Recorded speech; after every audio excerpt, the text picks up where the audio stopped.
Yes, yes, indeed. You already know we back at it again. Once again, it's the Build and Destroy Show. We are here every Sunday around 5 p.m. Pacific time. Of course, we got myself, Wicked Meticulous, May Dolly, High Rise, and I'm not even on camera. And a special guest today. Why don't you go ahead and High Rise do your customary introduction for our guest? Okay, right on, everybody. We have a member of the first Tacoma hip hop family. We have Mark Womack Laflave in the house, and I don't mean Mark Womack King Wojak. I mean Mark Womack Laflave, his oldest, who is also at this point, honestly, a veteran. You know, this isn't your first album; it's your second album, and I have it written down. It's called Galaxies. Refresh my mind. It's Galaxies. What is it? Galaxy's the limit. Galaxy's the limit. So not sky's the limit, folks. Galaxy. No, yeah, exactly. And but you know where it came from. Yeah, is that's a biggie? Exactly. Biggie, we can assume. And I listened to your album. There's some other odes in there. I hear some odes to even your pops on that. Come on, man. We'll get into that in a minute, but he's here to talk about his new album and just his relationship with hip hop. You know how we do. And I'll introduce you to the other guests. I'm High Rise. I'm in this crew called Build and Destroy, and two of the members are on with us today. We have May with the Rockefeller paper plane hat on, and we got Wicked, who mans the boards and is the host with the beanie on. What up? Both artists, multifaceted artists, MCs and painters, beat makers, and stuff like that. So we go into the art aspect of the culture. And why don't you tell us about like the difference between this album and the first album, and how you're coming at both these projects, how they're the same, how they're different, stuff like that. Okay. Well, I definitely feel like with the first album that I did, definitely a younger version of me, you know what I'm saying, a lot younger. I was more tied into, whatever was going through my mind at the time. I try not to focus on too much that's going on in the world, get you into the negative space. I stay in a positive area. Most of my music is going to be uplifting in some way. And it's a blend. Both albums is a blend of what I try to put together, which is underground and mainstream. And I know sometimes people will be like, you can't really match that up. But I think you can, I think my world that I'm in is beautiful, because I can combine, a little bit of spirituality with a little bit of, street element to it, and I think it's authentic because that is who I am as a person, I'm not all the way put together. I'm not all the way a street guy either, but I have dabbled in, so I want to speak to people that, ain't lived the best life, but they trying to improve, and that's pretty much what both records are all about is, being you, but trying to be a better version of you, I'm going to be a better version of me tomorrow than I was today. Heck yeah. You're talking about Heart vs. Mind and the Galaxy's the Limit projects, Mm-hmm. right? Yes, sir. Yeah, I was gonna ask what made you go with. I seen Galaxy's the Limit is a cut on Heart vs. Mind. What made you take that and then run with it and make a full blown project from that? I mean, so pretty much I stopped rapping about 15 years ago. I stopped chasing rap, let's say. My daughter, she's 15. So that was the turning point in my life where I thought, maybe I should stop doing this and sit down, get a regular job, and, maybe I'm getting too old for rap or whatever. And then it came to a point where the work life, you know what I'm saying, the regular 9 to 5 just felt like it wasn't where I was supposed to be, you know. And I know a lot of people feel that, but I really felt deeply in my heart. I was like, I'm missing out on my music. You know, I'm talented. I've been writing this whole time, and Galaxy's the Limit just came about because at some point that's what I felt. I felt like there's really hardly any limit. You know what I'm saying? Except me. I'm the one that made that choice, you know what I'm saying, to stop putting out music. And so Galaxy the Limit was basically me telling myself like, yeah, you're worth it. You got this and you can do it. And so I had to step back in and, you know what I'm saying, and shoot my best shot. Yeah, I like that. It was like a reiteration, right? Because it's on both Yeah. of them. Yeah, so it's like, I like that. Good question. You Let, want to just go around the circle with yeah. that stuff, Wicked? Yeah, well, yeah. I want to know about kind of where you're at as far as a setup, producers. Are you making everything, producing all the beats yourself? Recording wise, are you recording yourself, or do you have a solid place that you can go and lay things down and not have to worry about being your own engineer? So with the first project, Heart versus Mind, I recorded that all with my guy Davis, with Davis Studios, Ajamu. You know, he's got up in North Seattle, and I felt like the project came out damn near how I wanted it to. The sound quality was great, but I feel like there's something that I miss out when I hop in the studio with everybody. It's something that the comfortability of being in my own home and recording on my phone, which what I use right now is BandLab. You know what I'm saying? I don't know how many professional people is using BandLab, but for me, it's a powerful tool. You know, I can sit in my room and not have to worry about time constraints and nothing like that, and just comfortably make music and be weird if I want to. You know what I'm saying? Where sometimes I might be a little nervous to make weirder noises and ad libs. You know what I'm saying? When I'm in the studio with other people and stuff watching. Um, Now, as far as like recording equipment, that like that's all I'm using is BandLab right now. I probably should hop in the studio with some people, but like I said, I'm just more comfortable, you know what I'm saying, making stuff in my own room. And the production. The production, so most of my beats is coming. I'm eating people's stuff up on YouTube. I'm not gonna lie, not gonna cap at all, bro. If somebody's dropping something on YouTube, you know what I'm saying, for free, and if I think the beat is like a real hit, I'm going on there and I'm paying for it. But you know what I'm saying, I'm kind of going old school with it, with you know, kind of like they were doing with mixtapes and stuff.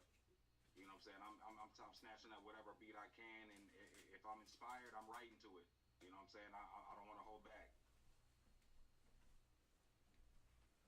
You got a couple of features on the album on the last two songs. It's the same two artists. You wanna tell us about them because they're pretty dope. Okay. So we talk.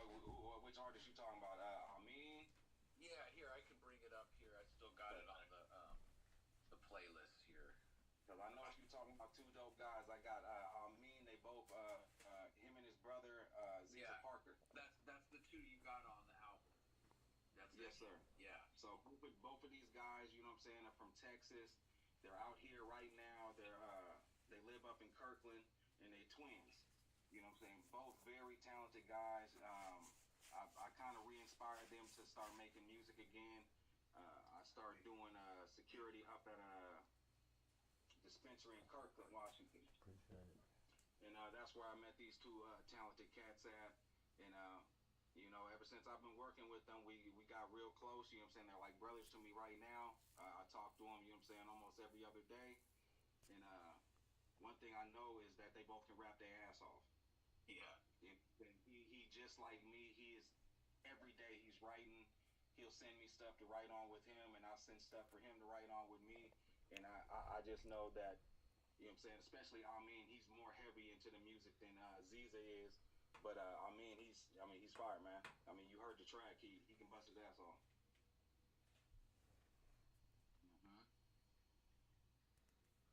Mm-hmm. May, Man, you got something? Yeah, man. I was thinking about this earlier in the day. I wanted to ask you, what's the last song that you played? You know, not the last song you heard today, but what's the last song that you actively listened to? The last song that I actively listened to, um, I don't remember the name of it because it was the first song that he put out today. It was brand new, but Lil Russell. Oh, I don't know if y'all fucking with Lil Russell, but it sound like you is. But Yeah. man, Lil Russell is one of them guys that I'm heavy into everything he drops, every piece of content he's dropping right now. I'm absorbing, man. Like he's the example of what I want to be for the Northwest. You know, I don't want to be signed to a label. I know that stuff is in the past right now. They're screwing artists over left and right. I mean, if y'all seen Snoop Dogg, what, a billion views, a billion streams, and barely 40, $60,000. That's not the game I want to be in, man. So, I mean, honestly, I'm going back to, pushing my CDs in the street, direct, you know what I'm saying, from artist to consumer. And I think that's the best because they're robbing us. The industry is not geared for the artist anymore. yeah. Especially like the type of music that they're pushing these days, I feel like is poison to my people. So I'm not with it. I agree, man. Yeah. Yeah, well said. I was gonna talk to you about some of that. Like when you listen to the new album, um, you have like God body bars in there, Yes, and sir.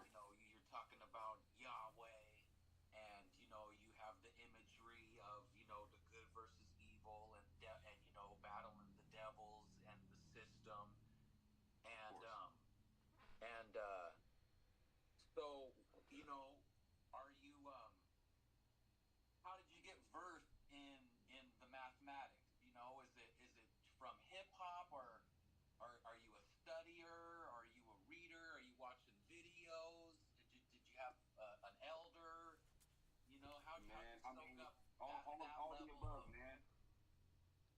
All the above. Like I take you know what I'm saying, life. I've been out here living, you know what I'm saying, whether it came from pops showing me old documentaries, sitting down, smoking and watching them with him, to grandma showing me old videos and movies, to, just watching YouTube and stuff. I'm a very spiritual person, you know what I'm saying? They say Sagittarius is truth seekers. And I find that very true for myself. I don't know, maybe it's not true for other Sagittarius out there, but I definitely am out here searching for the truth, and that's the basis of who I am. Like if it's not truth, if it's not facts, I'm not fucking with it. So yeah, you know what I'm saying? Like no, I don't study the mathematics and stuff, but I do know of it. You know what I'm saying? I know the RZA. You know what I'm saying? You know what I'm saying? He's very into that. You know what I'm saying? And with the Wu-Tang Clan, and they were heavy on that stuff. So I know exactly what you're talking about. But no, I don't study that. I'm open spiritually. yeah, cool, cool. can you Yeah. Go ahead, Wicket. can you rotate your joint to get yourself back right side up, high rise, like you're sitting sideways? Right. Oh, wait, is that better? No, it's like when that's better, but yeah, when you rotated it last time, yeah. Sorry about that. Well, I got a side out off the wall question. Okay. It's a two-parter. Huh. Uh, who's your favorite Dragon Ball Z character? And then the second part to that is, have you seen any of the parody channels? There's one where they got them all rap battling each other, and then another Barack Obese is the screen name, but he's got this one called Cell becomes a Twitch streamer. Okay. But so the two-part question. So my favorite character, of course, is Goku, my guy. But just to make it a little more interesting, my favorite villain out of Dragon Ball is Boo. You know what I'm saying? Like Boo is the best villain. You know what I'm saying? By far, I think. You know what I'm saying? He can absorb anybody. You know what I'm saying? If he absorbs Cell, he gonna be even more powerful. But you know, how could your favorite character not be Goku? Uh, and no, the only parodies that I've seen lately, I have seen the rap battles with Goku and all the other characters, but my favorite so far has been that they just dropped about a few months ago. Was the Goku raps like a Texas nigga, Yep. Yep. bro? And it was bro, it was fire, bro. You know what I'm saying? Like I thought it was dope. Goku, Piccolo, and Popo. what was the name? Popo. Yeah, Popo, man, that shit was fire. I liked it a lot. Okay, so we're on the same wavelength then, because I Yeah, got that man. pulled up. I definitely fuck with anime. That's tight. Yeah, you listen to my music, I got a lot of anime bars in there as well. Ah, that's where I gathered that from. There's a few quotables. I think you said something they trying to take your body like Captain Ginyu, something Yeah, like yeah, that. yeah. Yeah. All right, High Rise, your go. All right. Well, I mean, I think talking about your dad and maybe any sort of influence he's had on you is important. I think probably a lot of our listeners are familiar with Wojak and will find this interesting. And so I'd like, it'd be cool for you to talk about that at all. When I hear you rap, I hear some of the same skills that your father has that you just naturally have that help you be a good MC. And I just think it's sort of like your voice can cut through the electricity of all the songs and still stay low and strong though.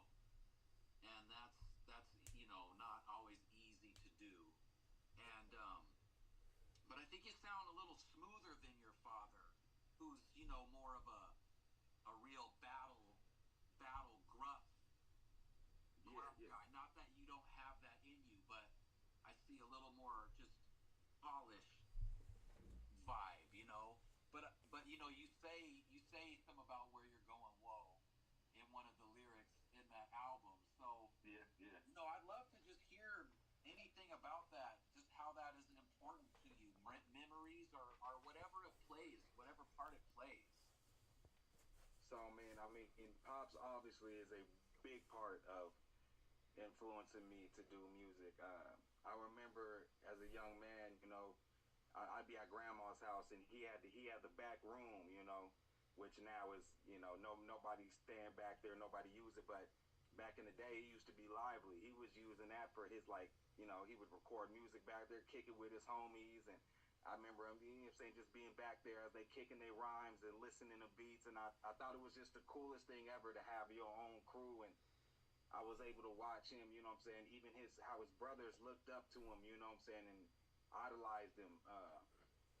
From from being that MC with Criminal Nation, and I got to sit down in the living room with my grandma and see his first music videos on TV, and like, hey man, that's my dad, man, on TV right now. You know what I'm saying? He's somebody.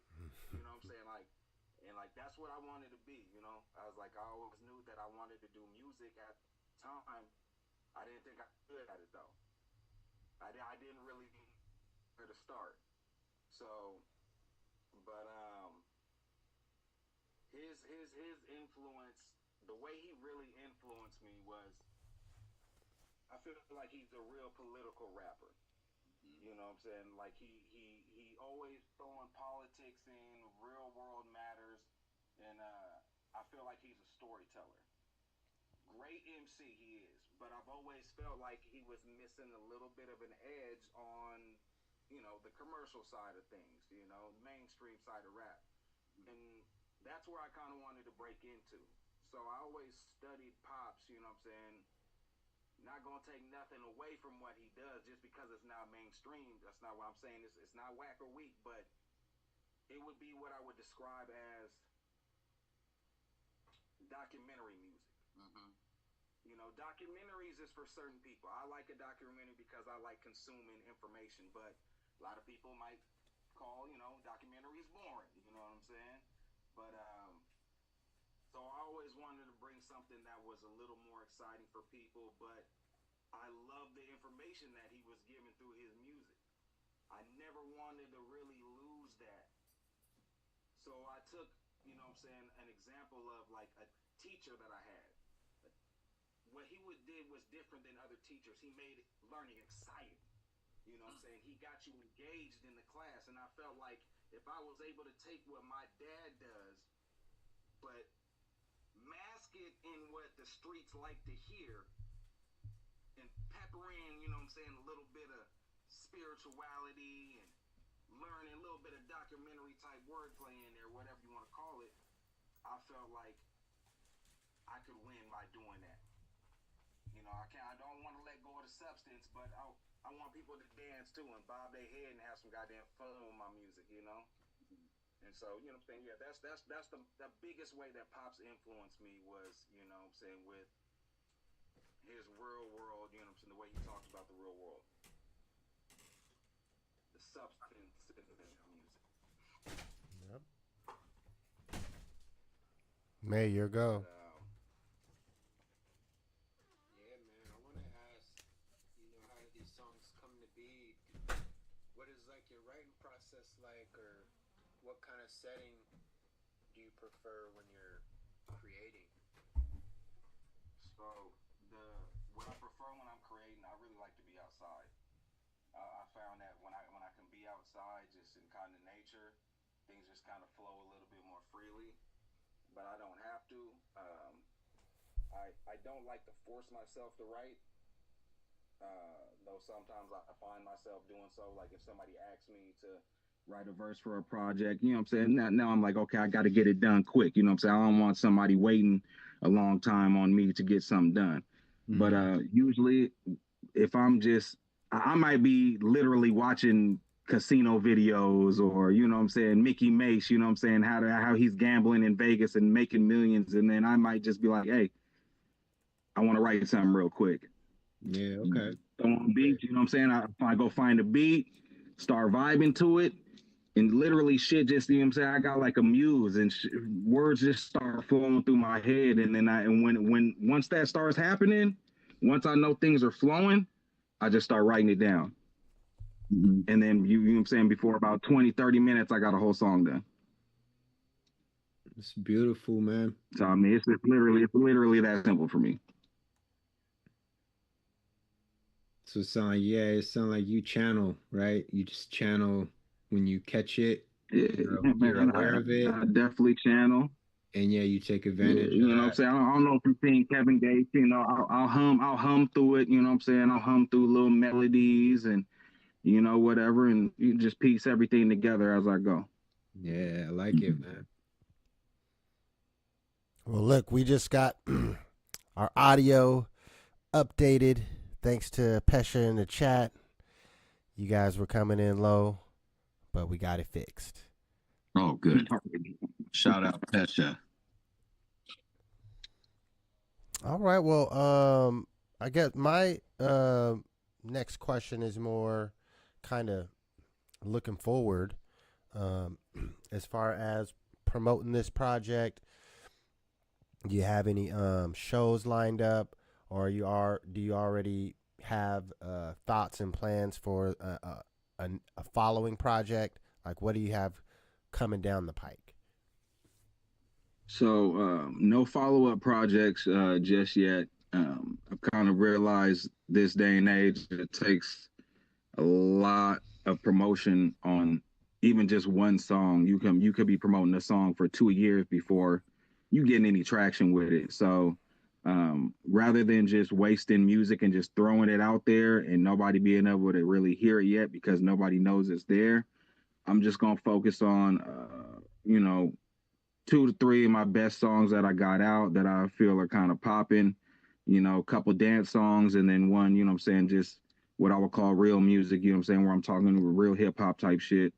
And just push those on TikTok, YouTube, as heavy as possible. They're suggesting dropping, at least 5 videos a day. Yeah, there's a local cat out here who I've seen him. He's been posting at least 6 to 10 times a day, and he's starting to get some real traction on his stuff. So I'm basically following the same thing. You know, you got to use a lot of social media is how you get the music out there nowadays. Yeah. But no projects, man. We're just gonna keep pushing these singles, if anything. You got any shows, live shows coming up? Man, I don't got any live shows coming up. I'm currently looking into some stuff. I know a guy named Kamikaze. He's been having some dope events up in Seattle. I'm talking to him right now about getting me on an event for next month. So hopefully that'll fall through, and we'll get that popping, and I'll be able to let everybody know what's going on with that as soon as I get done talking to him about it. Send me flyer if you ever get a flyer or anything you want to, you know, promote. We can put it on when we play music during the show and stuff like that. But why don't you? Let me get your earliest hip hop memory, because it's got to be one of your first memories because of who you are and who your family is. I mean, I think my first solid hip hop moment was probably that time I was sitting in the living room and I seen my dad's first music video.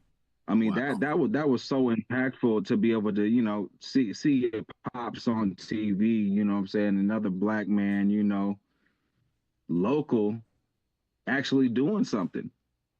You know, especially because at that time I didn't really know how, you know, I was a kid. I didn't know how big my dad was or how big he wasn't.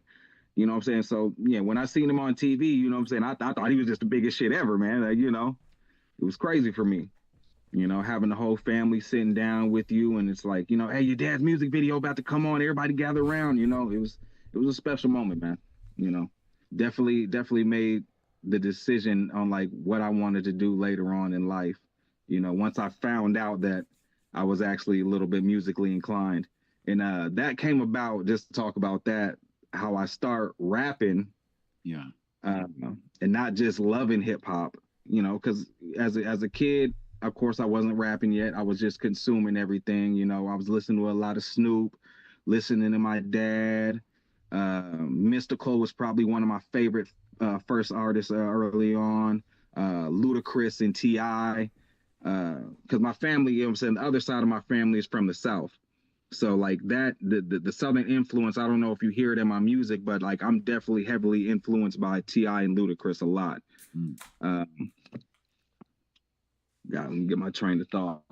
But Pops, you know what I'm saying, that seeing that music video is definitely what driven me. And then back to the so I started writing music with my homeboy named C Sav in high school.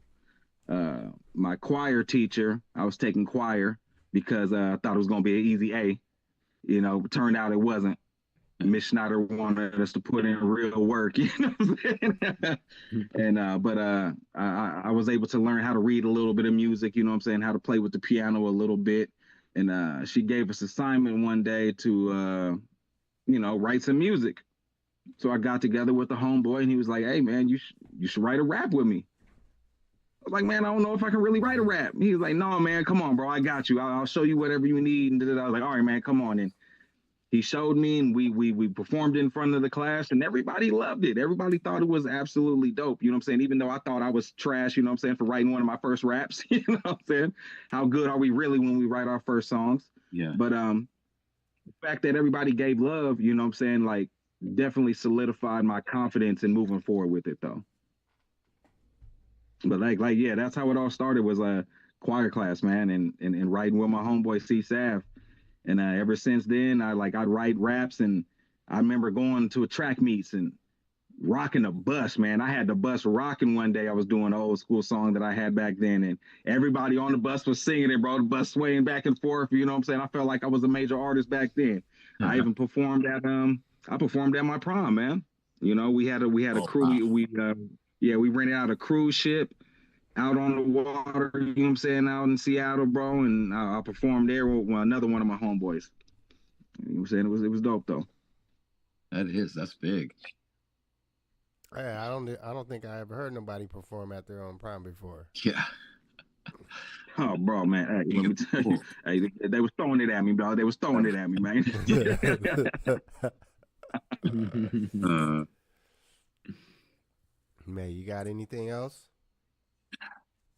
Just how do you choose your features, you know, the ones you do have? Is that just close knit, um, You know, I don't homies want to and say. family, or is that, do you hear a record and you're like, yo, I know who this is for, kind of thing? So it can go by two ways.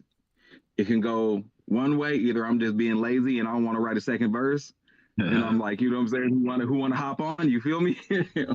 Or yeah. I could, you know what I'm saying, or I could just know somebody that's really dope, and I'd be like, hey, he would be dope on here. You know what I'm saying? Let's make a Yeah. fire track, and then I'll go ask my homeboy. As long as I know they making good music, and you know, there's a lot of cats out here who it's like they don't pay attention to like what mainstream music is sounding like. You know what I'm saying? It's like they're like, I'm different, I'm different. It's like, no, it just sounds bad.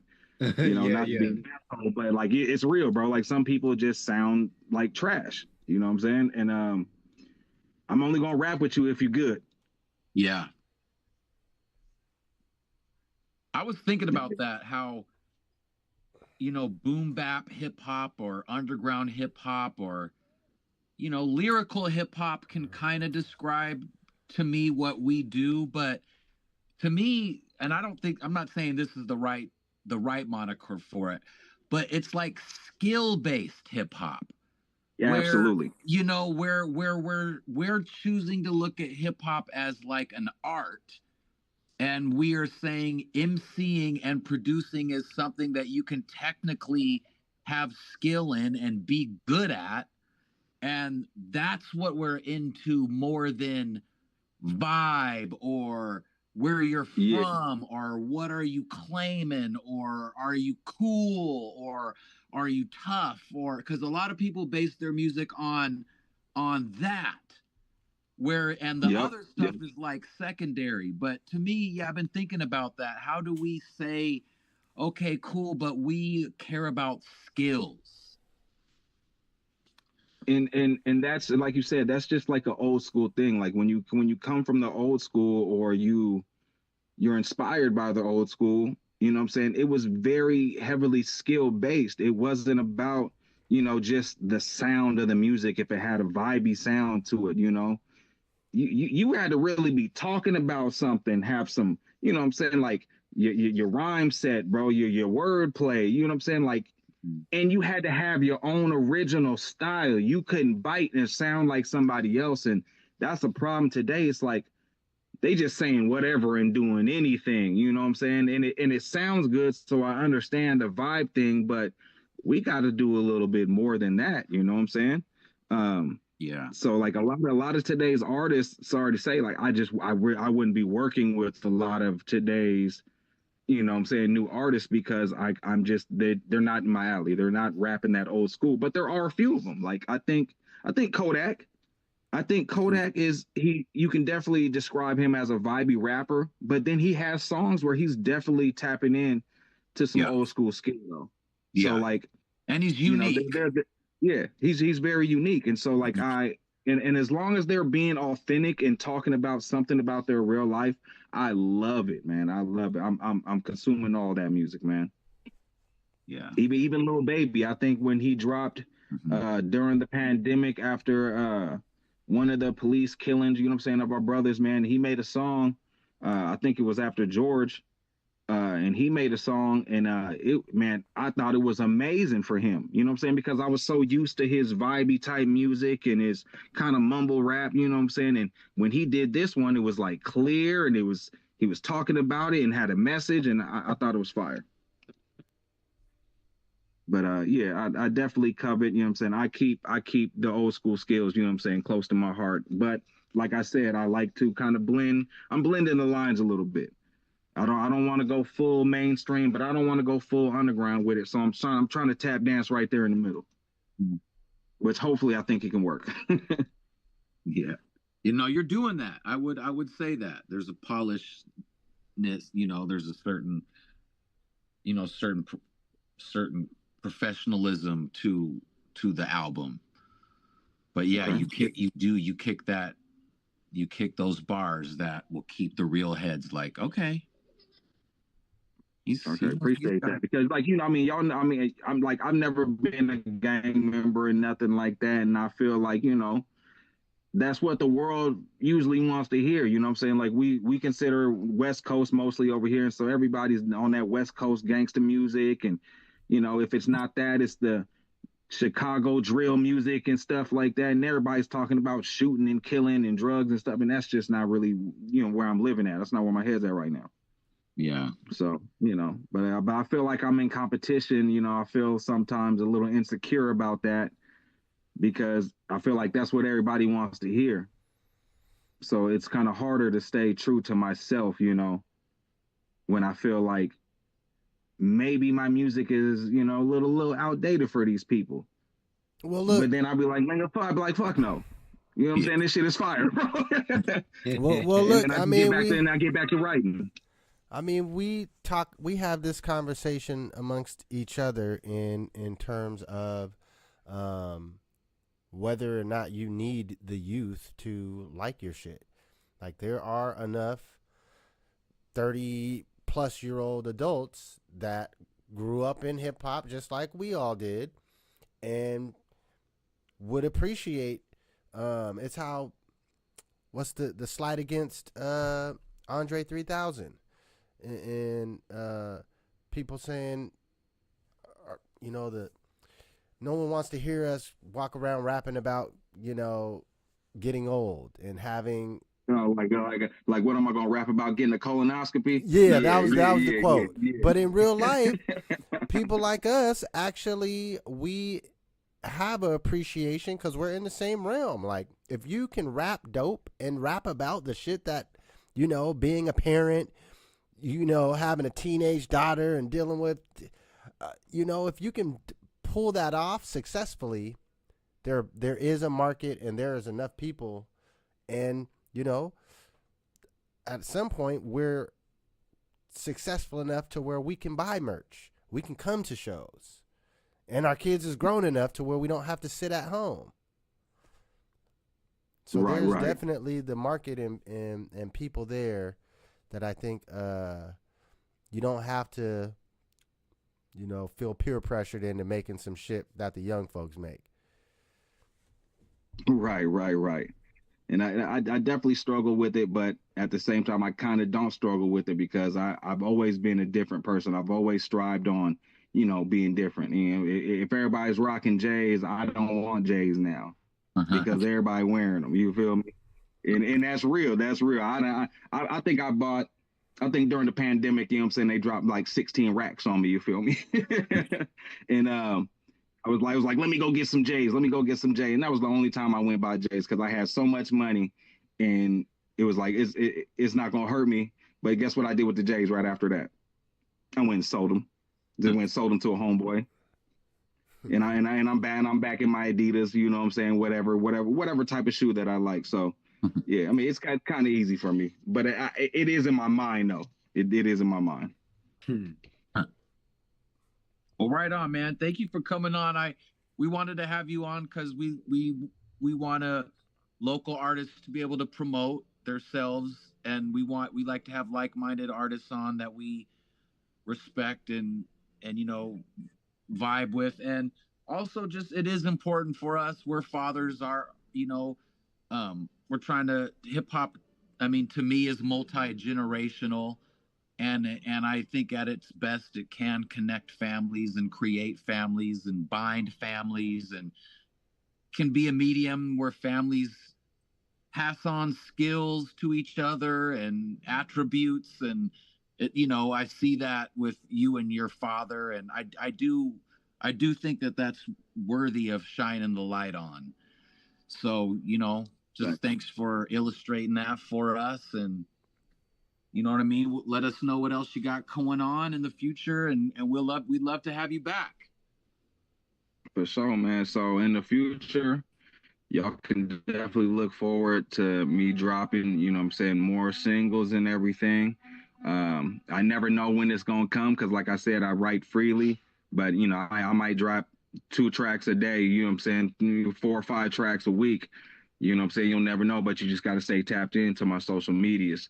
You know, so when it's all under Womack Laflave. If you type in Womack Laflave, they're going to pop up, whether it's YouTube, TikTok, Instagram, it's all the same. Lovely. Well, I'll send you the and link. Hopefully I'll have some shows for y'all to come to and rock out with me soon. Oh, please do. Yes. I'll send you the link to this show, and you can share it on your socials and all that too. And thank you so much, man. Shout out Ramona and the grandmas and all of y'all, man.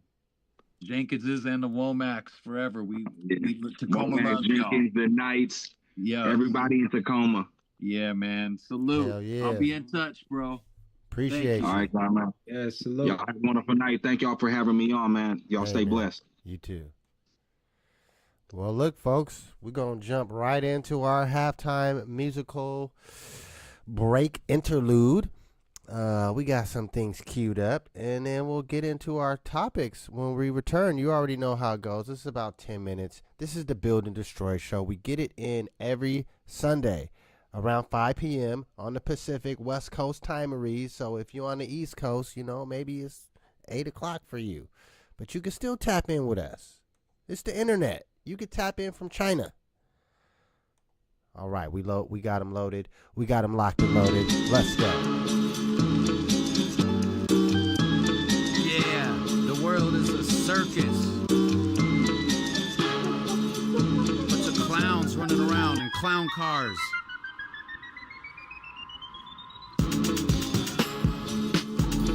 Gluttonous, gullible, gobble it all of the bull. Your bullshit is unbelievable. Be gone, the gall you get makes you get got. I'm in like amen, a man on Amen Ra. My own may slay y'all, be that as it may. Me and May, be that as above, so below. My bellow beckons, idiot, too idiotic to get the idiom. I'm Khalid El Amin with my you know what I mean. I'm ending y'all like fentanyl. When you all alone and you don't even have a best friend to call.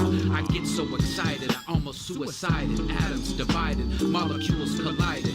Behold what is within, no break, all bend. Build and destroy Kalana pin, so cold with the pen. Bad, prosperous, pronounced preposterous. I've been there and did that, went there and went back. Brought the buried treasure home in my backpack. On, and it's like that.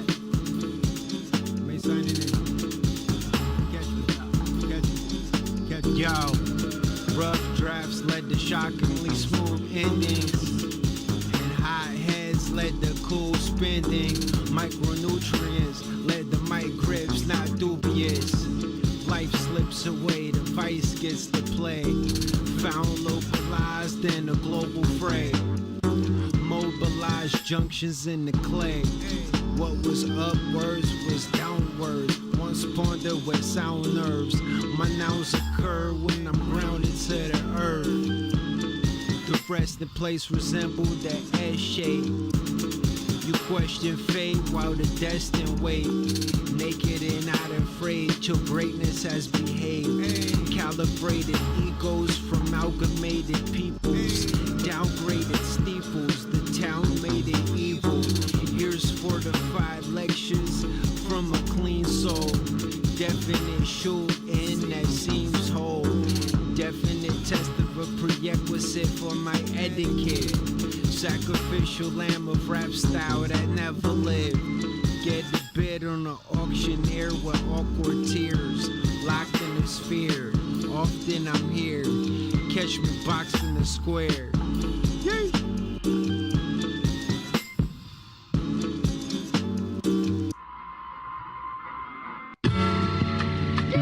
Check, check, check. Check, check, check, check, check. Check, check, check. Check, check, check. Okay, you picking me up? Okay, I can't hear myself. Oh, okay. I remember the days. Don't forget the big picture when little things change. There's no more supper in the evening, the medicine's too sweet, and the kids so woke, they just wanna go to sleep, go to sleep. Yeah, just go to sleep. Yeah, no more supper in the evening, the medicine's too sweet, and the kids so woke, they just wanna go to sleep. Politics as usual, the sheep were sleeping on the way, the shepherds wanna do them foul. Numb to the knife, sinking deep in the flesh, drink death to the morning, cause they mourning in the evening, stepping over dead bodies to get to the new J's. Sleepwalking while the voices of no reason keep talking in case you ready to give it all to the dead beats. Besides, pride is where your heart and your head meet. Caught up in the bullshit, sometimes I think I lost the skills, dealing with the awful ills of a world that's lost for real. Niggas dying every day while the boys are blue brag, just one less do-rag. Go ahead and put his criminal history on the newscast so you can say he's too bad and dangerous to have the same liberties as you have. They scared of the new black. War on the misinformation, they was too lax to catch it when it blew past. Lying in the school books, the future needs a new path. Besides, Indigenous People Day is disingenuous. People say be forgiven while they giving us diseases. I'm giving thanks to the people who point pistols at pussy polices and punish evil. Policies of poverty, keeping us in the same position our fathers seen. Only difference is the streets is not as clean. Probably never will be, but I guess you gotta dream. Remember the days. Don't forget the big picture when little things change. There's no more supper in the evening, the medicine's too sweet, and the kids so woke, they just wanna go to sleep. Yeah, just go to sleep. Yeah, no more supper in the evening, the medicine's too sweet, and the kids so woke, they just wanna go to sleep. I get a tiger with no stripes, nobody going after polite, see him act polite. Roll dice every both night, but take a gamble every breath of your whole life when they roll by. It's the age of information, right? You can get the address and drive by the murderer's place tonight, but you'd rather watch him take your life than go on vacation.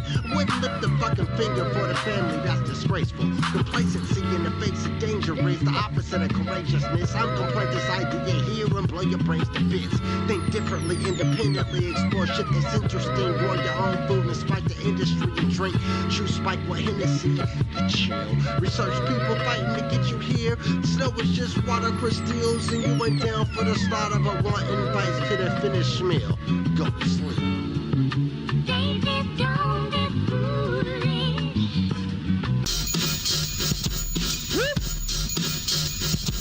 Woo! You got it. They got it.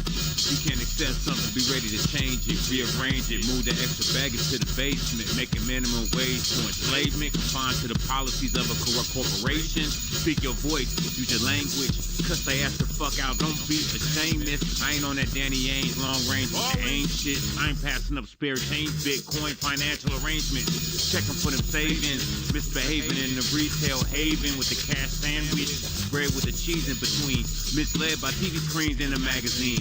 Analytics from the streams flowing serene. Now my palms itching crazy, someone owe me dividends. Or it's the pond contaminated with chlorine. Now I ran out of lotion, money like an ocean. Damn, I just swim in it. We so intimate with who we doing business with. So when they task us, we ask them what the credit limit. You got a good head on your shoulders where you're heading with it.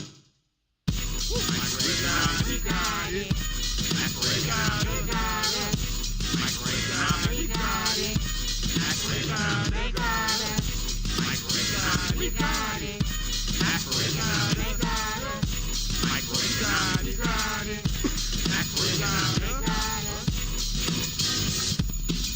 If we don't switch the gears, the sound of birds will disappear from niggas' ears in less than 60 years. Severe weather already here all over the sphere. Silver line clouds packed tight with lightning strike like Cy Young chills. After sight of police tighten up with fear. They should be on the sidelines while we run this here. The 1% get killed and they family get it. Plan for multiple missions, extra ammunition for each gun you wield. Fuck 100 bills, get silver, be a pyramid builder. In the field of nightmares, the concrete jungle obscures the jewels you'll find there. Stomp through pools of white tears like rhinos, we pioneers. Find holes in the game of survival, divine spirit in the flesh, but your mind gon' rewind lyrics, listen again cause the rhyme's strong. Yeah. What's up, AWOL? This is Seaside. Remember that shit motherfucker said you couldn't do a minute ago? Drop that shit, cuz. Is it because something is holding me back? Is it because I'm black? Something is because I'm black. Yeah. Look, in this cold world, the government thinks I'm a pawn. Thinking I don't know the game, they trying to do me like Trayvon. AWOL got love for those that snipping coupons. Walking blocks, post on cots, getting they bread and soup on. The ones swerving in the coops, on the court playing hoop. The ones that ain't got rides, calling their homeboys to come and scoop. Barbershops that be live, haircuts for 3 5s. CDs, DVDs, a pair of Jordans for the night. Open mics, graffiti artists tagging on site. Bad kids knocking your trash can over on your bike. Fundraisers for the tykes, keeping the academics right. The ones that influence, keeping the most high in your life. The old heads with that wisdom and knowledge. All my G's for taking me and making my game polished. The kids are our future, make sure we stay solid. Like the old saying goes, tomorrow's never promised. Life's a bitch, I'm getting head till I'm dead. Sucker ducking feds, focus on my bread. If I put my hands up, then I'm aiming to shoot. Because police don't give a fuck, they trying to take us out at the root. Something is holding me back. Is it because I'm black? Is it because I'm black? Yeah, it's not what you can do for your country. What the fuck can your country do for you? Nothing, I guess. They're gunning us down. There's a war going outside and we losing right now. Time to boss up. Apocalypse now.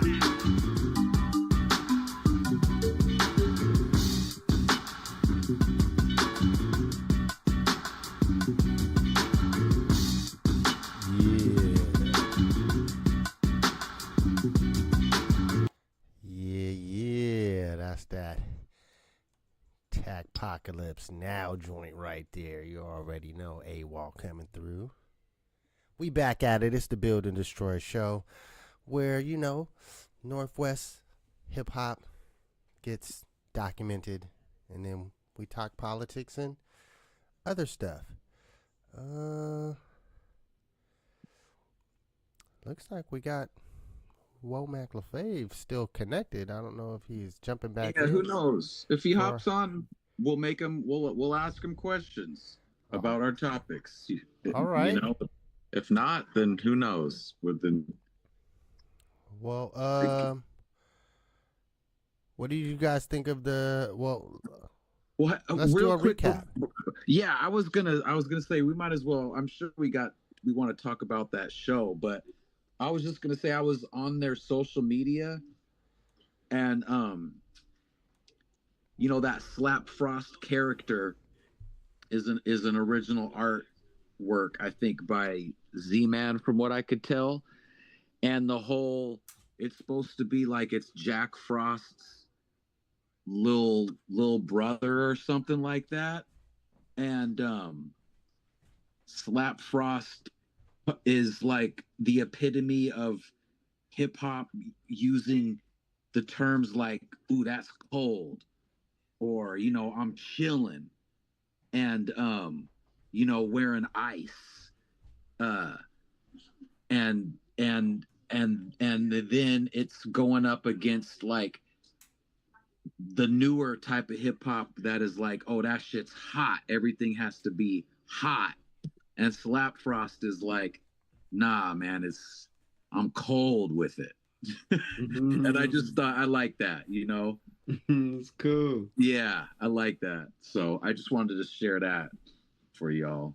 And just, you know, getting to participate on a tour like that, a true underground lyrical tour is satisfying for me as an artist, and, you know, therefore as a person. And it's little nights like that end up for me being like one of the best memories when it's all said and done, you know, being on a bill that you actually think is dope, and getting props from people that you think are dope. And yeah, you know, there's not that many tours going around. You know, when I was in my early 20s, I used to go to tours like that all the time. Hieroglyphics would go on tours, and the local artists that were, and, you know, Santonio would open up for them, or the Living Legends, and Freestyle Fellowship, and what's the one with like Latyrix and Gifted Gab, Quantum Projects like DJ Shadow, all those MCs, and just how those would be shows, and it would be full of 3 or 4 really lyrical people who are pushing the art aspect of hip hop and the skill aspect of it all, and that's always been my shit. So I love it when it all comes back down to that. I don't think there's going to be that many tours like that anymore. Man, right? To hear MF Doom records getting played, like not even main single joints either, like deep Doom cuts getting played, and I love the setting of the venue. I like what was coming out of the speakers in the meantime when people weren't performing, and it was just good curation. You could tell it's people that give a damn, like deliberate. No, yeah. Yeah, I enjoyed it. It was definitely well worth the plan, and stressing about getting a little nap before and all that stuff. It was worth it. Everything was worth it. I felt like we did a good showing. You did an excellent job as the host. I think that can't be understated.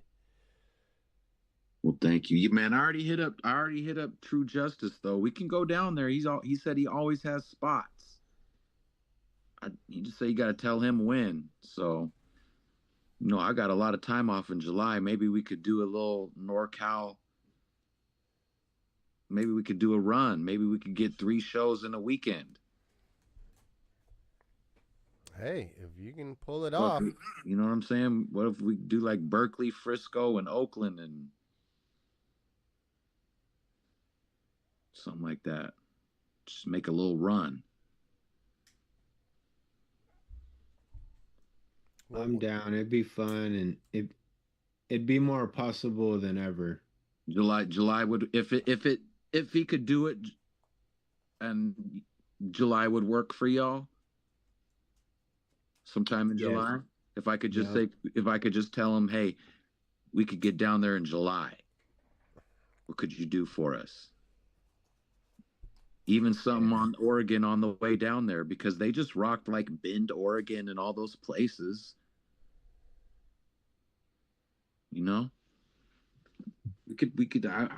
I'd even do a little booking fee for them. It's dope. But anyway. Hell yeah. Get topical with it. Well, what do you guys think about the Outkast rock and roll induction?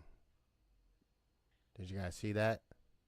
I just saw still photographs of it. Was there some controversy or anything? Yeah, no, it was a whole performance. Okay. Yeah, and there's people taking Andre's place. He didn't spit his verses? No. So he's got There's an integrity that he has where I realized watching him, like, he's not even going to flirt with it or give you the tease of him even doing the old stuff. Just like the physical act of doing that, he's just not doing that. So Big Boy was up there. Yeah. And when it was time for 3,000 verses, give me an example. Who would come up? It'd be like Janelle Monáe, or like Tyler Creator would come out.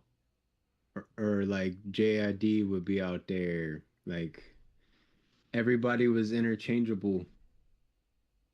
Did it work? Yeah, it felt like a tribute, but it felt like he was dead. So it felt weird. I didn't like it. That's what someone would do. Was he there? Was he watching it? You couldn't see him on the stage when all that was happening. So yeah, it felt like he wasn't even alive. And that was after accepting the award, like he was there. But He must have a real mental anxiety block about hip hop and rapping. Like he can't do it. Well, I would say if I had to put myself in his shoes, I don't think it's that he can't do it. I would say that he knows to do it at the level that people would expect of him is like a whole training regimen. Like it's like preparing for a fight. Like you got to go into like a 10-week training camp, and it's like he's not with that. Like I'm not gonna.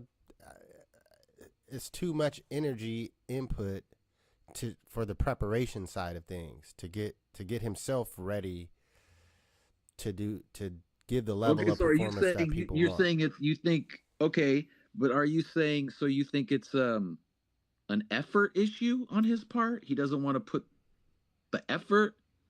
Yeah, I would say that that's probably a more accurate So term. it's a late. You're saying he doesn't want to put in the work to rap live at this moment.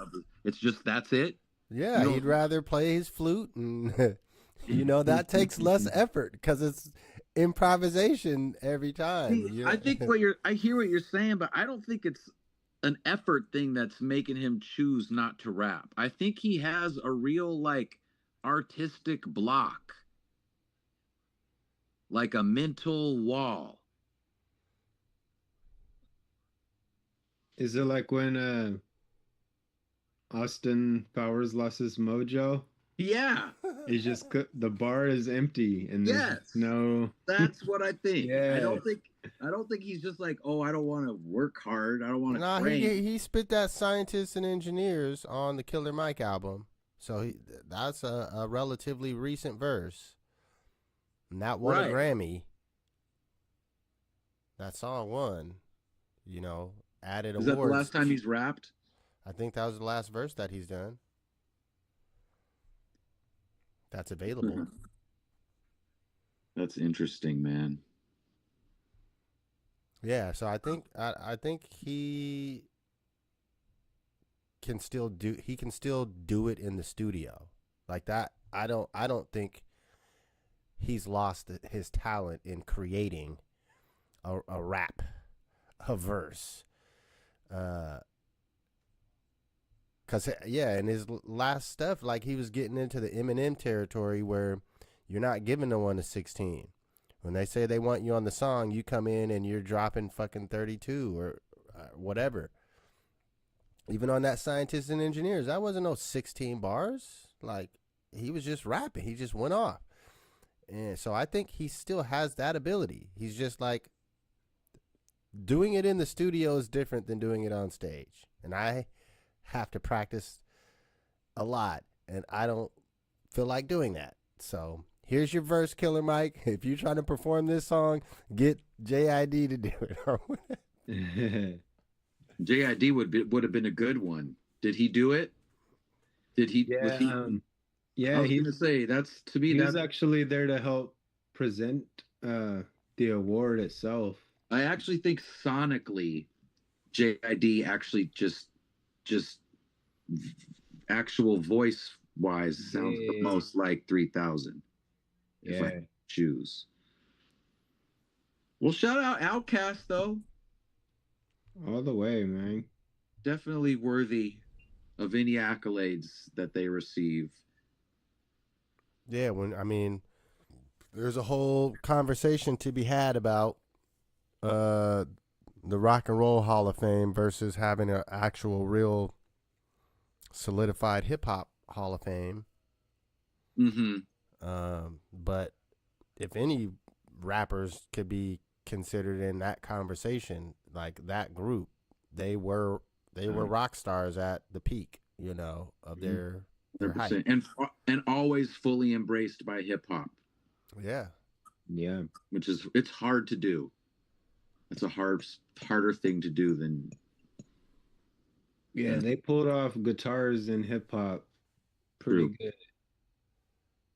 True. It's hard to make guitars in hip hop sound real good and fresh. But at one point, shoot, Andre 3000 was like summoning Jimi Hendrix at a time. I remember, like, to me, they were the same person for a while, the same energy, at least. Mm-hmm. The energy that they're putting out. Yeah, I agree. I kind of agree with Josh's thing. Like he can still channel, and he is a vessel, but there's something that allows that to be turned on and off. We don't know what causes it to be off, but he definitely channels creativity. He is an alien for real, but I don't know if his lack of output is deliberate or not, but it's just not there. So people are gonna speculate. Yeah, well, I like that analogy as far as Jimi Hendrix. I never. I think every once in a while, because Jimmy got bored too. Jimmy got bored with the genre that he was in. Wasn't he gonna play Jimi Hendrix in a biopic? Oh, he did. Okay. And yeah, Jimmy had this phase where he kind of fell out, and he was trying to take time to figure out how to come back with something new because he hated being stuck in the ruts of genres and sounds and boxes, and just he dedicated his life to trying to stay outside of those confinement. I think like aging is hard, but then aging in hip hop in a way is even sort of harder. And every once in a while you see somebody and they just don't do it. They can't do it. Mm-hmm. They don't figure it out, the nuance of how to do that. And they just give up. They just walk out of hip hop. They just step out of it. And I think he might be there. The what is that called? The Irish goodbye. He Irish goodbye at hip hop. Yeah, he did. He did. And I don't think he knows how to feel comfortably old in and occupy a space in hip hop. He doesn't know how, because it is awkward for a minute when you realize that you're old in hip hop, and it is a little bit awkward, you know. But it's like if you love it, you figure out how to do it. You know what I'm saying? So yeah, he could still be grieving then, grieving his whatever death that happened in his life or his career. He's grieving this and carrying it. Not the same that we all carry it. A lot of us just get back on, like, oh, let's get back on the horse. He's like, I don't even want to be around a horse no more. Yeah. And now he feels out of place. Like when we see him doing something else, he doesn't look right because he's just such a fixture. And that's why I don't know if it's deliberate or not, or if it's just something he has to do for his health and sanity.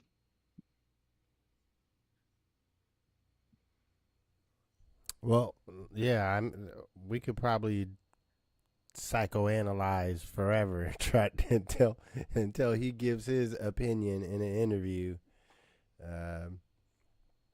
We'll just have to sit tight, and maybe on some random project we get Andre 3000 verse.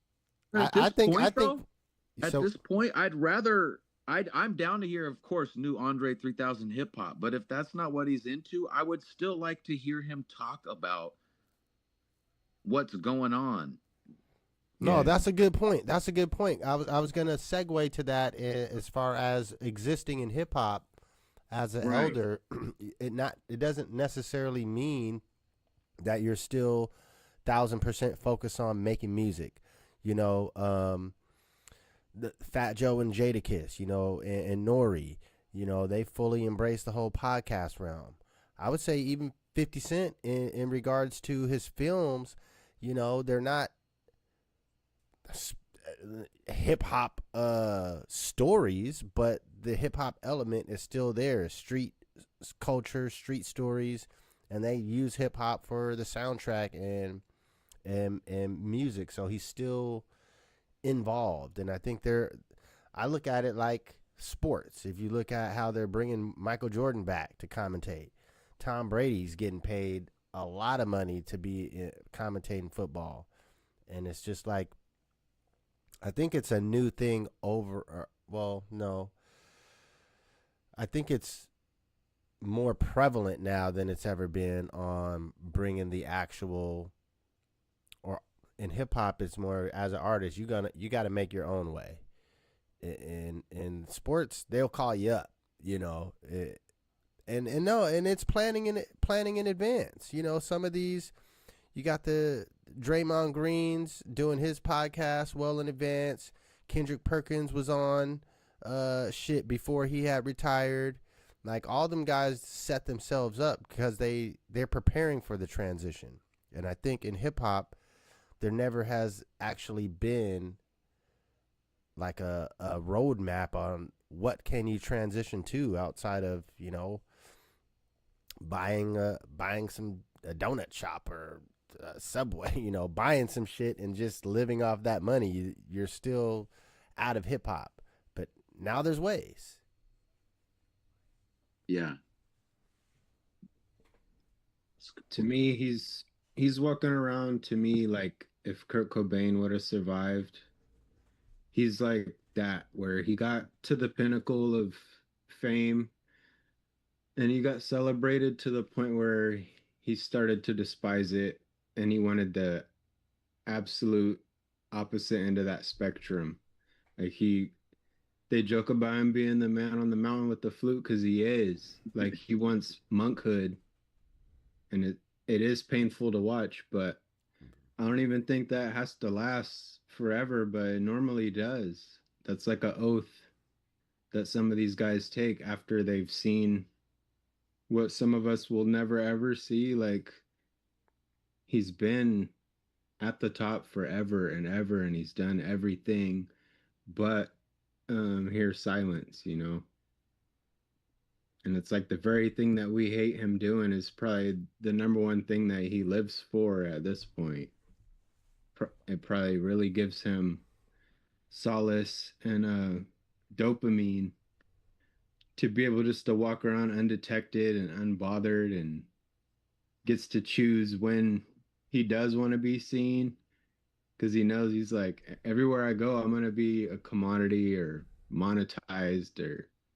And it's a trip because it's juxtaposed next to Big Boy, who is like, seems so comfortable still being Outkast. Yeah. And still rapping like he always has. And it's just, they couldn't have strayed more of a different, somebody still willing to be Outkast and someone so much not in Outkast anymore. There's a lot of space. There's a lot of space in between those. Yeah. Where those two fall. I think Big Boy's still got a chip though. He's had that like a chip on his shoulder, like in terms of like wanting to be dope rapper.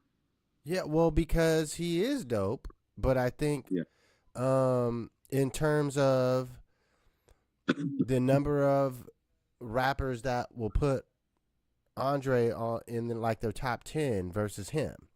And right. I think he's had that chips. I mean, I know for a fact because I studied this part. He's had it since Eminem dropped Till I Collapse, where he says his top 10. Reggie, Jay-Z, Tupac, and Biggie, Andre from Outkast, Jada, Corrupt, Nas, and then me. And he's had a chip since that song came out, and he's vocalized it in verses. They, somewhat obscure or hidden, or people not really taking it that way because he's not being so direct. But he's definitely had that chip. Yeah. Yeah, he knows most people consider him really great, but still second. Yeah, so he wants to keep somebody showing was out like, to prove himself. It's like someone was like, Big Boy's the best rapper in the world, but he's just in a group with the best rapper in the universe. Man, that hurt. Well, I think ultimately that it's motivation. I think the world is built off of incentive and motivation, and sometimes incentives don't entice you because you've made it to a certain level. Someone can't incentivize you by like, hey, I'll pay you this much money to come and do this. Like there isn't an incentive. But if you still have the motivation, you don't need someone to incentivize you. You're motivated to keep going. Yeah, I hear what you're saying. Definitely. I also think, yeah, and it just seems like 2,000-3,000 just gets more out of saying no and not doing than doing. It's more fulfilling to have stepped away. Yeah, you might low key be shy too. That's what I mean too. I think there might be like a mental thing about performing like that too, you know, like I'm sure his lungs could physically handle it. He just might not be that rambunctious anymore. That's what I'm saying. Like it's a lot. He's been a character in all of his performances. So like he would really have to prepare, be in shape, all the crazy outfits that he be wearing too. Like he be having them boots on that weigh you down. I know them boots is heavy that he be wearing. You dancing around the stage with heavy ass boots on, you gonna get tired. And that's the thing, like he'd be like, yo, I don't even wear that no more.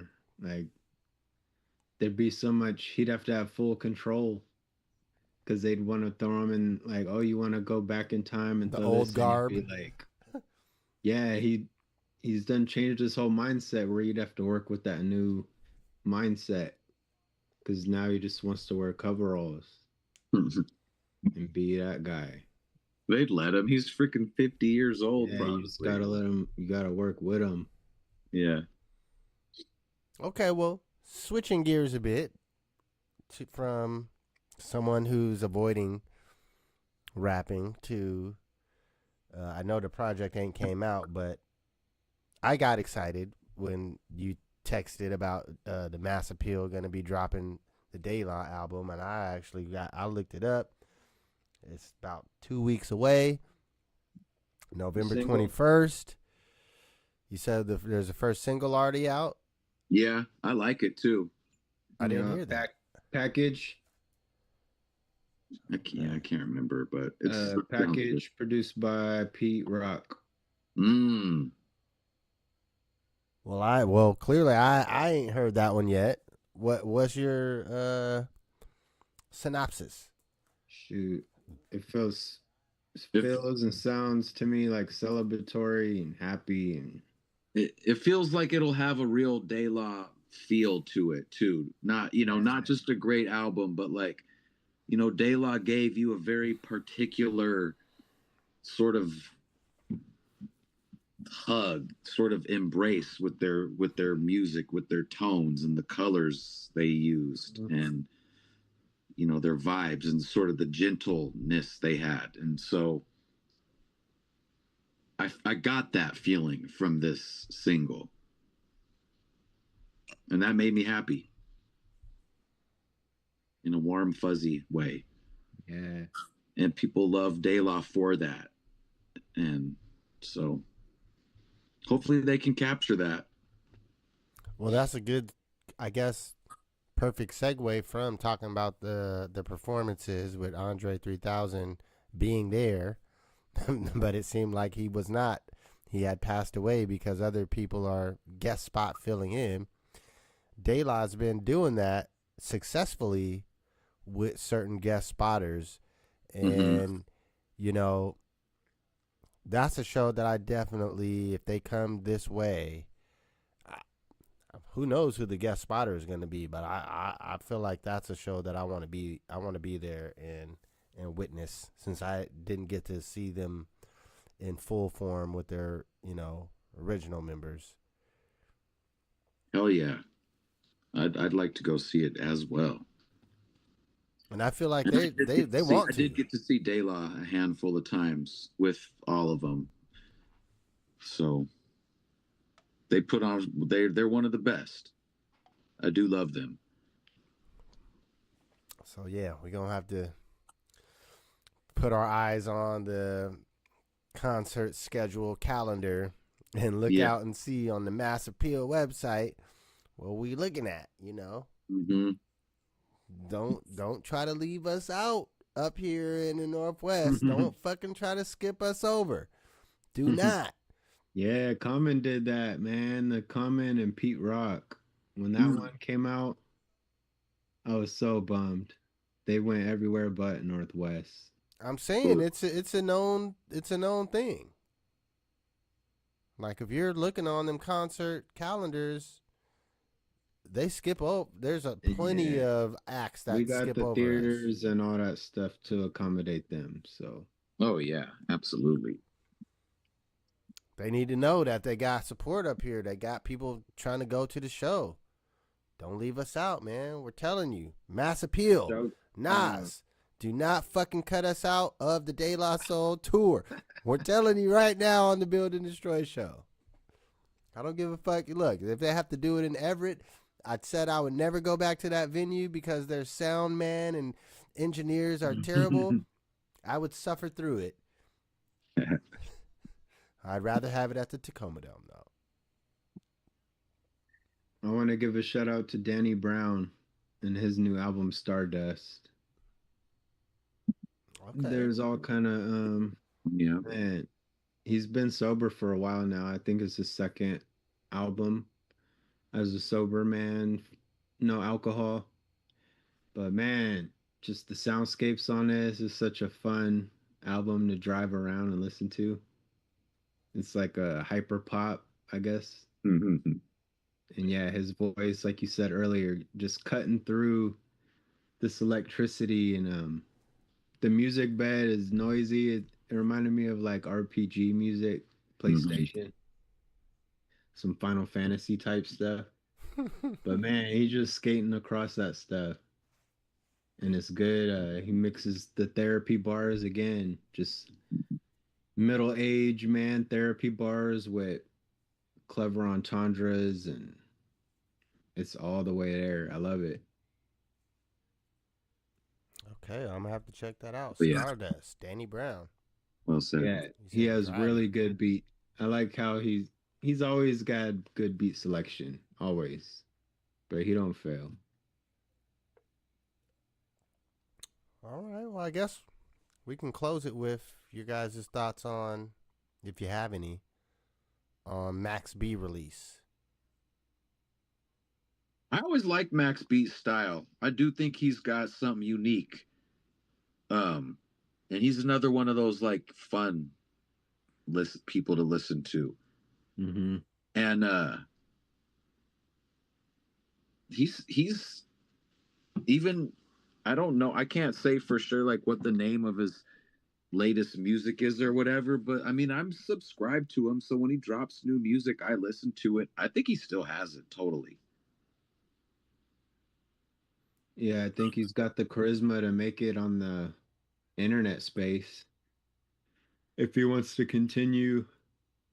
I don't see, he doesn't live in the same world where people like Dipset and artists are like big touring. I don't see that like for him. I don't think that's like a true possibility.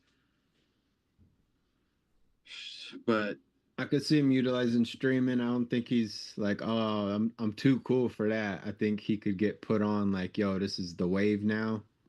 And I think if he is the wave god, he's gonna want to be on whatever's current. And I think he did a lot of ghostwriting for people too. I think he could be smart about that and do more of that too. So he's gonna definitely continue on. If we can keep on the same topic of staying in hip hop as an elder folk, he will find his way, is what both of you are saying. Yeah, he's gonna surf it.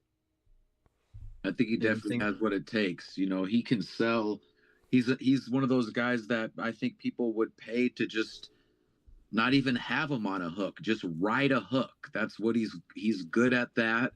I just think he's worth, people in the industry will be like, man, fucking pay him to sit in on you know how the big stars have a big room of writers. He's valuable enough to get a check and just what he has. Street artists need.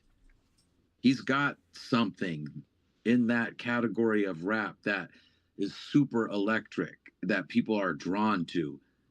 Mm-hmm. You know, like he's a god in that realm. Yeah. And it's not, and it is kind of because what he did, but it's really is because of his style of music. It really is his music. I mean, he is a real dude and people respect him, but it really is about how he freaked his style. They really do musically love him. Well, I guess that is a good segue to close, because that's I think some folks are fine with whatever kind of placement that the crowd puts them in, and some folks are more, no, I'm going to create this narrative and imagery for you, which is what our guest today spoke about in you know, taking the tools that he learned from his genealogy, but really having an intent on reaching a broader audience with a still keeping that knowledge and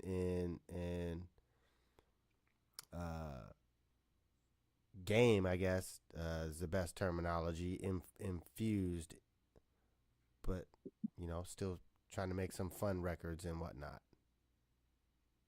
Gesundheit to you. Thank you, sir. All right. Well, shoot. May, can you give us some closing words? You always got some good positive stuff to leave us with. Closing words. Don't fry bacon naked. I like that one. It's important. Hey, you hear it all here on the Build and Destroy Show, the basics and the mundane, but they all will have an impact on your life. Some may seem like common sense, but everyone doesn't have that. So you can tune in here and we can give you the common sense stuff that can help you raise your adult children. Yes, sir. All right. Well, hey, you know what it is. We'll be back next Sunday around 5 p.m. Pacific time. This is the Build and Destroy Show. If you are not already subscribed, please hit that button. If you are subscribed, there's an extra little bell button in there that you can hit to get a notification of when we go live, just in case you forget on Sunday that it's 5 o'clock. And it's No Shave November, so my beard will get scruffier as the weeks go on. Hell yeah. I like people that participate in that. It's just a reason for me to not shave. It's